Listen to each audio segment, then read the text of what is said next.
Okay, hey guys, welcome to today's video.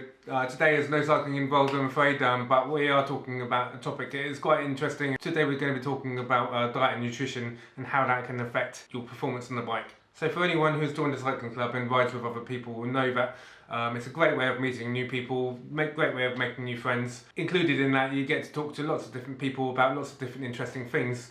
And one of the interesting topics that came up towards the end of last year was the Game Changers documentary on Netflix. So for me as a cyclist, age 40, can changing my diet make a big difference on my ability and my performance on the bike? As I always struggle to hold on to the faster group when we go out for rides. Can changing my diet really affect and improve my performance, or am I literally just looking for excuses and actually I just need to train harder, right? So today I'm going to be joined by Betsy, a friend who I met through cycling, and she's actually a registered dietitian and nutritionist, so she knows what she's talking about. And so Betsy was part of the group of people who I was talking to about the Game Changers last year, and since then we've discussed it quite a few times, and actually I just thought it'd be quite interesting to make a video about that sort of topic.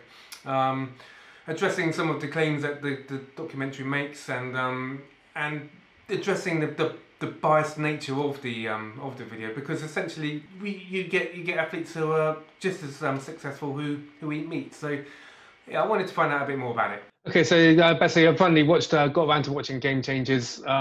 It was interesting. I'd really like to hear what your thoughts are on particular parts of the documentary. It was definitely influential, and I think everyone that I've spoken to since watching it has definitely made them think about what they eat and, you know, whether they need to make any changes. I'm a registered dietitian in the UK. I actually work in the NHS and do a little bit of freelance work as well. So I'm definitely not claiming to be a specialist sports dietitian or nutritionist, but I am someone that has a nutrition background and a sensible approach. Okay, yeah, so I'm totally guilty of trying different foods out and different diets. And I suppose that is really what the documentary is trying to sort of question, whether you should be changing to a plant-based or a vegan type diet, right? I think the programme is trying to make, you know, this big headline. To me, it didn't seem that it was about whether you should change to a plant-based diet. It was kind of saying that you should change to a plant-based diet, and I'm definitely not saying that you shouldn't. You know, getting more plants, more fibre into our diet is something that is definitely a good thing. We know if we look at what healthy, balanced diets are, you know, whole grains and vegetables and beans and legumes and lentils are definitely the foundations that we should be following, but you know, in a typical westernized diet we don't seem to do so well on. So you mentioned that there's a couple of people who are trying to cash in on the vegan diet. People within the documentary actually have companies within that type of industry, right? Yeah, so kind of as with anything that we read or that we watch, we just need to kind of have that little moment where we just think about who has produced it and what benefits are they hoping to get from it. James Cameron, one of the executive producers, you know, we know him a lot for his, you know, amazing movies. We know less about the fact that he's also the CEO and founder of a vegan supplement company. Arnold Schwarzenegger in the movie also is really, really well known for his physique and his performance and some of his achievements, but again, also we're less likely to know him from the fact that he has involvement in a supplement company, one that also has vegan supplements to promote. So I just think we need to be, you know, a little bit careful of, or we need to be a little bit mindful of those things. So the documentary is just a biased way towards a vegan diet. Some people might say that it is, others will say that it's not. I think we need to make our own decision. It is important to just remember that who some of these experts are and what they stand for, but potentially, yeah, a little bit biased towards promoting just one side of the story. So there's lots of diets out there. What is the difference between each of these different types of diets? In the movie, they definitely use it interchangeably. So vegan is more of, it's a diet, but actually it's more of a lifestyle. No animal-based product, so that's meat, that's fish, that's honey, but it's also around their ethics, around the materials, clothing that they wear, and certain aspects of their lifestyle that they follow as well. Vegetarian is lesser than that. It's more so a dietary choice, although, you know, there's going to be ethics in there for a lot of people as well.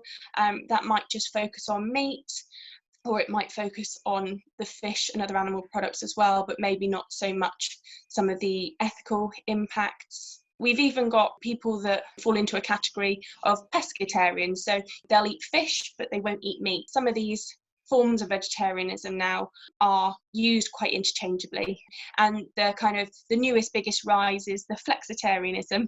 So that's following that plant way of eating most of the time and incorporating some animal products too. What they keep referring to throughout the video is plant-based, and generally speaking, most people agree that plant-based is the same as a vegan diet, so it is no animal products. But a lot of people, if you read around, might say that they have kind of small amounts or little amounts of animal produce as well. So again, it doesn't seem like there is a strict definition of what plant-based is. Yeah, I was going to say exactly that. I think I would probably put myself in that sort of bracket. So as much as I would like to try and eat more healthier, and if that means eating more veg than what I used to, it still means eating meat every now and then, I think I'm happy to do that. Yeah, absolutely. And I think, you know what, if we look at what the evidence behind healthy balanced eating is, eating a wide variety of plant-based products falls into healthy balance. So, you know, it's definitely not something that we shouldn't be promoting. So if I choose to remove meat from my diet and I then bring in vegetables as my main source of protein, how is you know, a fistful of protein in meat the same as a fistful of protein in vegetables? No, it's not. We know that although plant-based proteins, things like our nuts, seeds, our beans and lentils, although they contain protein, they contain lower amounts of protein. So we do need to have a bigger volume. Actually, if we're looking at the guidelines around healthy eating, I don't know if this is going off topic, talking about healthy eating rather than kind of sports nutrition. But if we look at healthy eating, actually, if you looked at your palm of your hand, we'd say meat portion actually only counts as the palm of your hand. But actually, if you're thinking about plant-based protein, you'd want, you know, significantly more than that to try and get the same results from it. It's also worth thinking about calories as well, because if you're suddenly moving from a meat protein portion to a plant-based protein portion, you could quite significantly be reducing your overall calories. And if weight loss isn't in your goal, if weight loss isn't what you're trying to achieve, not changing your portions could be affecting your performance abilities, or could be affecting your sporting achievement. Whether, you know, you're going to get that protein from a meat-based product or from a plant-based product is fine. You're still going to be able to meet your needs, but you just need to think about the amount that you have.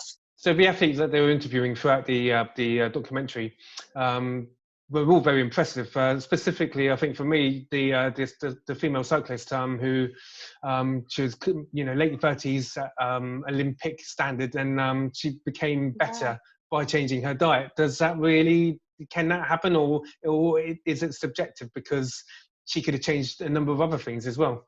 As with, you know, any of these athletes, what they're reporting isn't a scientific experiment, and it doesn't have, you know, all the other variables controlled. So yeah, absolutely, they can say that they're eating this certain way, be it plant-based or whatever, and you know, they're feeling great, they're performing really well, but actually we don't have anything to compare that to. And like you said, with the variables, we don't know what else they're doing as well.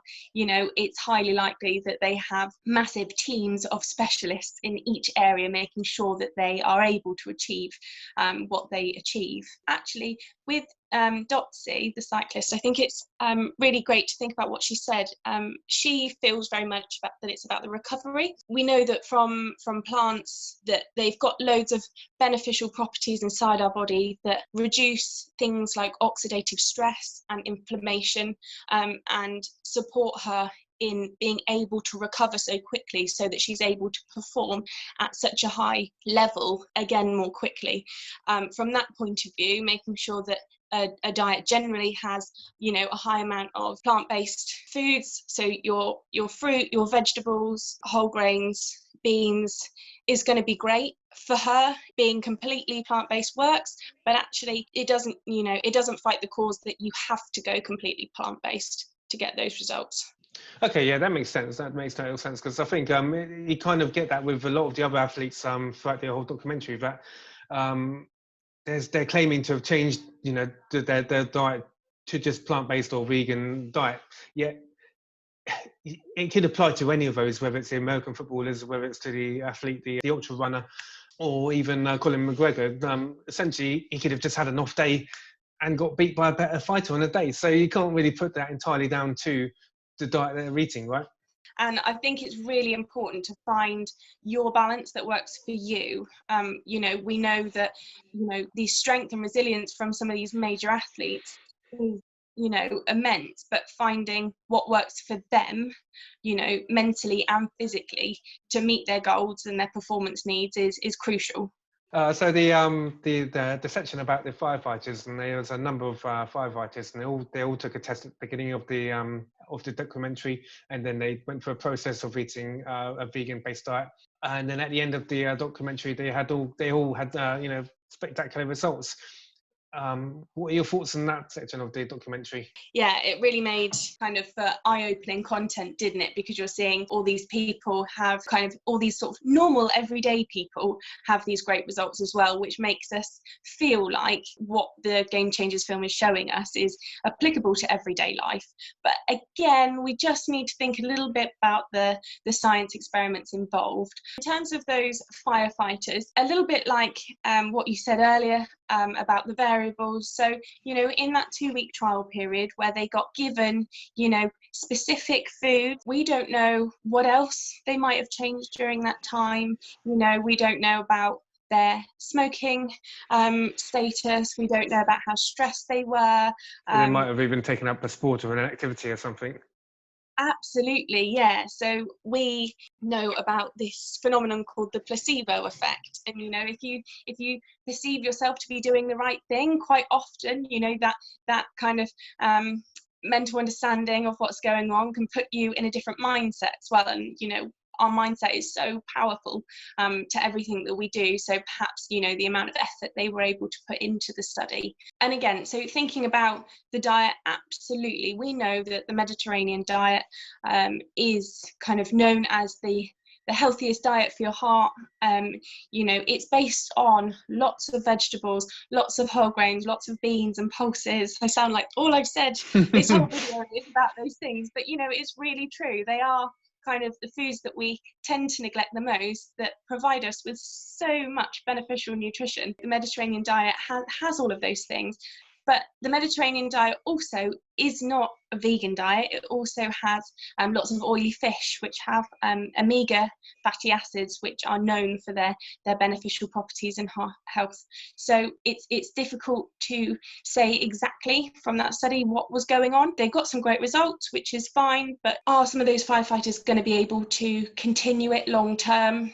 You know, we don't know what else is going on. So talking a bit about the cholesterol, do you have to go to a doctor, or do you have to go to a hospital to have your cholesterol taken, or can you do that online or anything like that? In terms of in the UK, we can go to the GP if we have any worries, and we know that the GP can run blood tests as part of our kind of health MOT, as it was when we get to a certain age in the UK, and we get tested for all sorts of things, our kind of heart health level, our diabetes risk, and those things. That cholesterol is one of the tests that we regularly put in there. There are other providers that you can find online that do blood testing. You have to be very careful when you get blood tests done that, you know, they're measuring what you think they're measuring, but there are companies such as Thriver which will send you a kit and you can prick your blood, send it off, and they will have a lab analyse it, and a GP can fill out your results for you. Something like that costs around about £50. There are quite a few other services that will do the same sort of thing, but obviously here in the UK, your GP would be your best port of call, because they can give you that, you know, advice and support as well, and direct you onto other services such as dietitians. Okay, that makes total sense. I think I think with any of these things that we're talking about, if you do have an underlying health problem, I think changing your diet isn't necessarily going to be the actual solution. It's more about understanding what it is that might be wrong with you. But I guess it's more a matter about clean eating, not eating processed foods, and making sure you have a good varied diet. Really, more so than changing your diet entirely from meat eating to plant-based diets, I guess. Finding what works for you has got to be the way forward. With thinking about, veganism, it's not just a diet, it's a whole lifestyle choice and change. You absolutely can get what you need from it if you're planning things very well, but if you're trying it out for the wrong reasons, so maybe that's because you want to change your weight or think it's the only way to improve your sporting abilities, then perhaps there are some other points in your diet that you could look at first. In terms of the phrase clean eating, I think, again, it's one of those ones that we need to be really careful with. Again, there's no such definition. A lot of people might suggest that it's foods that are more sort of natural or unprocessed. But again, sometimes in a balanced diet, there's room for all of those types of foods as well. As a dietitian, I promote the fact that we don't ever have good or bad foods, but we have foods in different amounts at different times. And I think that's really important because actually, you can have too much of a good thing. And when you become quite focused on this idea of clean eating or certain foods have more superiority than other foods, that's when the disordered eating and eating disorders can kind of rise into things. Specifically, there's one called orthorexia, which is that very focus on health and health eating and being very preoccupied by food, and that's something that can have really devastating effects physically and mentally. Finding what works for you is really, really important. I think it's interesting you're saying that because I have quite a few friends who jump from diet to diet, and so my friend he was following the keto diet, and so for a long time he would only eat cheese and meats and not much else really. I don't really know much about the keto diet. When I was been talking about it, it didn't really sound like a healthy, balanced diet to me. So I didn't really look into it any more further. But it's interesting that jumping from one diet to another to kind of try and gain results is not necessarily the best way forward, I suppose. As a dietitian, seeing people in clinics on a one-to-one basis, I see it all the time that people are kind of very black and white in their thinking. They pick up this new idea and it's all or nothing, and they're usually very restrictive, very focused diets for whatever outcome they want to achieve. But actually, as soon as they kind of fall off the wagon as such, that's it, complete sabotage. Yeah, sure. Back to the beginning. And ultimately, if we're trying to think about health in general, that's probably not the outcome that it's out there to achieve. That makes total sense, and I think a lot of us could probably resonate with that. And actually, I think I've totally been guilty of doing that in the past. We're on social media all the time these days, and we've got these influencers that are there, promoting certain products because they've got the perfect physique supposedly, and we look at those and we admire them and we want what they've got. But actually, a lot of these people don't admit that they've got backgrounds of eating disorders, and in the world of sport especially, there is a lot of hidden eating disorders. That element of control is really there, and I think it's just something when we're thinking about food that we have to be very aware of. Well, thanks for joining me today, Bessie. I really appreciate you coming on and telling me a little bit about your thoughts. It's been a really good insight just to hear somebody who I know and trust, to give me advice about things. No, thanks for having me. It's been fun. That's good. Okay, so definitely check out Bessie's page. I'll put a link in the description below. She's always putting lots of good content online, so check it out. And we'll see you again. Thanks for watching. Like and subscribe. See you again. Thanks. Bye. Bye.